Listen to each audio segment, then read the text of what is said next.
شروع اللہ کے نام سے جو بڑا مہربان نہایت رحم والا ہے۔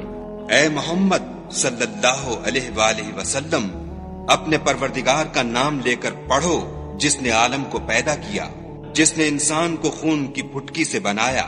پڑھو اور تمہارا پروردگار بڑا کریم ہے، جس نے قلم کے ذریعے سے علم سکھایا اور انسان کو وہ باتیں سکھائیں جس کا اس کو علم نہ تھا، مگر انسان سرکش ہو جاتا ہے جبکہ اپنے تئیں غنی دیکھتا ہے۔ کچھ شک نہیں کہ اس کو تمہارے پروردگار ہی کی طرف لوٹ کر جانا ہے۔ بھلا تم نے اس شخص کو دیکھا جو منع کرتا ہے، یعنی ایک بندے کو جب وہ نماز پڑھنے لگتا ہے؟ بھلا دیکھو تو اگر یہ راہ راست پر ہو یا پرہیزگاری کا حکم کرے تو منع کرنا کیسا؟ اور دیکھ تو اگر اس نے دین حق کو جھٹلایا اور اس سے منہ موڑا تو کیا ہوا؟ کیا اس کو معلوم نہیں کہ خدا دیکھ رہا ہے؟ دیکھو اگر وہ باز نہ آئے گا تو ہم